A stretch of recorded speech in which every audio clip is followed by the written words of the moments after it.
Hey, my name is Luis Orozco. I'm from Brownsville, Texas. I grew up in Brownsville as a Catholic child. All my family has been Catholic ever since I was little. Um, Growing up, I really didn't know who God was. I really didn't know who Christ was. I really had no conception of religion. Um, and this pretty much went on into my life until my junior year in high school. I did the typical guy thing, and I met a girl, and she was part of a youth group in one of the Christian churches in Brownsville. And she invited me to one of their youth nights, and I decided to go.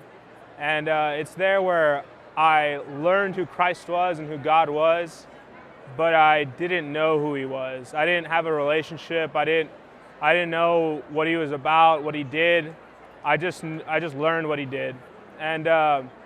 So I pretty much at that time I was still drinking a lot of alcohol, smoking cigarettes, doing drugs, and it was a really dark time in my life, not knowing what I should do, where I should be, who I should know, and it went on pretty much until my sophomore year. No, actually my freshman year in college.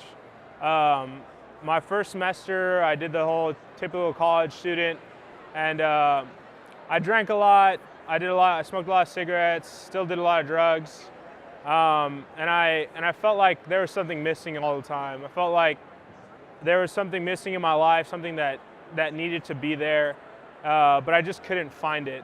And one day I was walking down the hall and I knocked on someone's door, and I walked in and I met a good friend of mine named Jabari and a friend named Jacob, and I sat down, played some video games, and I ended up finding out that it wasn't even their room.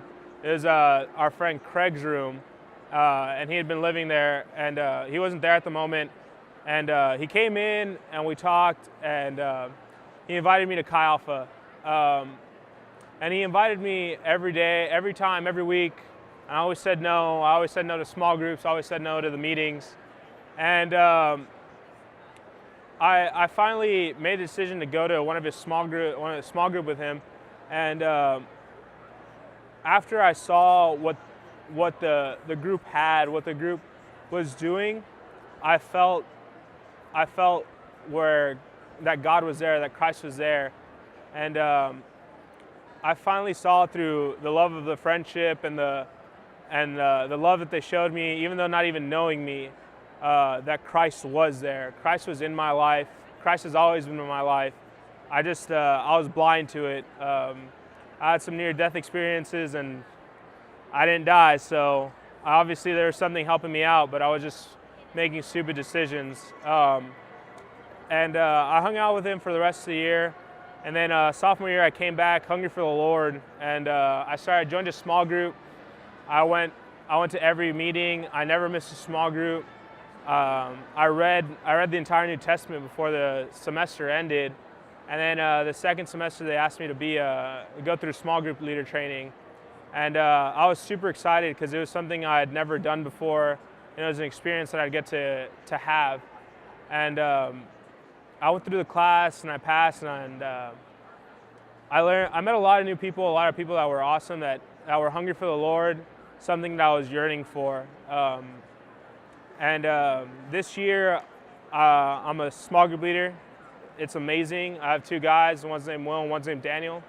And I can see through their hunger, through their want, through their love for me and for each other and for God, that Christ has been in my life all the time. I just needed to look for Him.